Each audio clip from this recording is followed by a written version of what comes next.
Hi, my name is Evan Henry. Today, I'd like you to consider a fictional scenario. Imagine my father has been on a kidney transplant waiting list for years but hasn't found a suitable donor. Recently, I heard about a technology called bioprinting, which one day may allow doctors to print living organs naturally. I wonder whether this technology could someday help someone like my father. In this presentation, I'll explain how bioprinting works, what scientists have achieved so far, and whether bioprinted kidneys could eventually become a realistic option for patients.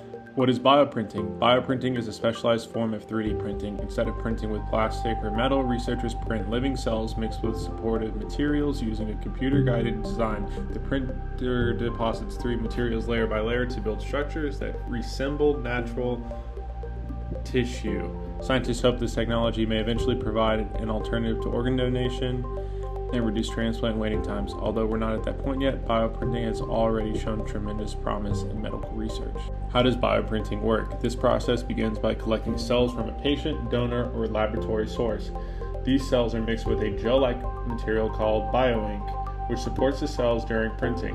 A specialized printer that deposits the bioink layer by layer to create the desired structure. After printing, the tissue enters a maturation stage in which the cells grow, organize, and begin to function together. One of the biggest challenges in creating blood vessels that can deliver oxygen and nutrients throughout the tissue. Without a working vascular network, large printed organs cannot survive. Cell specialization and organ structure. In Biology 101, we learned that cells become specialized to perform specific functions. The kidney contains many specialized cell types that work together to filter waste, regulate fluids, and maintain chemical balance. Because of this complexity, simply printing millions of cells isn't enough. The cells must be placed in the correct locations and communicate with one another to form functional tissue. This shows that understanding cell biology is just as important as understanding how the printer works. Stem cells and bioprinting. Stem cells are especially valuable because they can develop into many different cell types. Induced pluripotent stem cells, or iPS cells, are commonly used because they are created by reprogramming adult cells rather than using embryonic stem cells, thereby reducing many ethical concerns. However, researchers still face the challenges of directing iPS cells to differentiate into specific cell types required to build complex organs such as kidneys. What is bioink? Bioink is a critical part of the bioprinting process. It is made by mixing living cells with a gel-like biomaterial called a hydrogel that supports the cells before and after printing.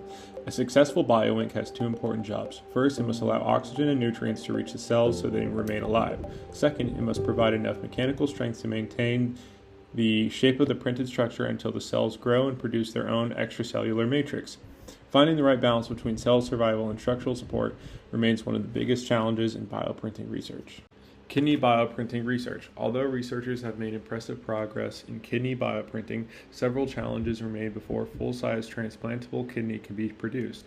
Scientists have successfully created miniature kidney tissues called organoids that mimic certain kidney functions.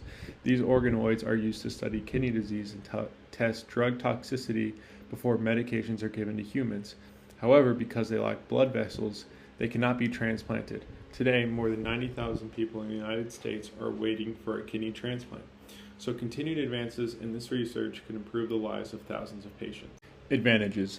Bioprinting offers several important benefits. One of the greatest advantages is the ability to create personalized organs using a patient's own cells, which could significantly reduce the risk of organ rejection. Another major benefit is the potential to reduce transplant waiting times by providing an additional source of organs beyond donated ones. If bioprinting continues to advance, it could greatly improve the quality of life for thousands of patients. Despite its potential, bioprinting still faces major scientific challenges. One of the biggest obstacles is creating functional blood vessels that can supply oxygen and nutrients throughout a printed organ. The technology is also expensive and requires years of research before it can safely be used in hospitals. In addition, any bioprinted organ must undergo extensive testing and FDA approval before it can be used in patients. These challenges explain why fully functional printed organs are still years away from routine medical use. Can it help my father?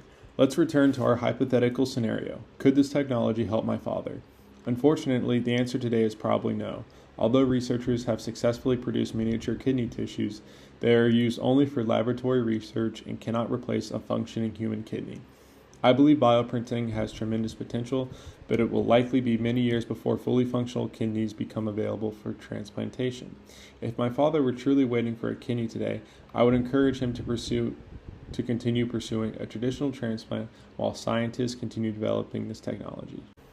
In conclusion, bioprinting brings together biology, engineering, and medicine in an exciting way. Researchers have already demonstrated that living tissues and miniature kidney structures can be successfully printed for research. However, important challenges including vascularization, tissue organization, and the production of larger organs must still be solved before bioprinting organs become common in the medical practice. Although we may not see printed kidneys in hospitals anytime soon, I believe bioprinting has the potential to transform regenerative medicine and improve countless lives. Finally, I'd like to return to our hypothetical scenario. If your father or another close family member had been waiting years for a kidney transplant, would you advise them to wait for future advances in bioprinting, or would you encourage them to continue pursuing a traditional transplant today? This concludes my presentation. Thank you for listening.